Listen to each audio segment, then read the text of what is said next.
la médecine française, qui était la médecine la plus de qualité, dont on pouvait être fier et qui était un acquis du CNR et qui était un vrai acquis social de la France égalitaire, républicaine et sociale, la médecine pour tous de qualité, est en train de s'effondrer à cause de la mainmise depuis maintenant une quinzaine d'années du monde de la finance sur les hôpitaux. Les hôpitaux avant empruntaient à une caisse qui était liée à l'État. Aujourd'hui, elle a l'obligation d'emprunter sur un marché qui est non seulement privé mais captif et qui l'a surendetté volontairement. Des produits financiers rebaptisés emprunts toxiques. Très séduisants dans leur première phase, avec des taux très attractifs, ces emprunts contiennent une deuxième phase risquée, avec des taux fluctuants liés à l'évolution du marché financier.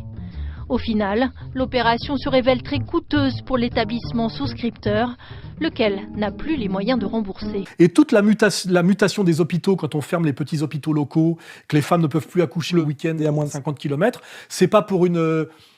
amélioration des soins à cause des évolutions techniques et de la concentration rendue nécessaire par le coût des appareils, etc. C'est parce qu'en fait, les hôpitaux français sont surendettés et en faillite. Et là, je vous révèle, et vous pourrez le vérifier par la post-production, que ce que fait le pouvoir politique aujourd'hui face à la faillite des hôpitaux, c'est obliger les hôpitaux à rembourser les emprunts frauduleux qu'ils ont été obligés de contracter et qui les ruinent. Alors que normalement, la première chose à faire, si un jour un pouvoir légitime reprend le pouvoir, c'est aussi annuler instantanément la dette des hôpitaux qui permettent de remettre sur les rails un hôpital de proximité et de qualité. C'est-à-dire que chaque fois qu'on regarde quelque part, et qu'on regarde notamment une crise française d'une baisse de la qualité de la vie qui fait que même l'espérance de vie est en train de baisser aujourd'hui en France, on retrouve la mainmise de l'oligarchie financière qui est très liée à l'oligarchie communautaire, qui détruit la France populaire, la France des 30 glorieuses, la France des acquis sociaux,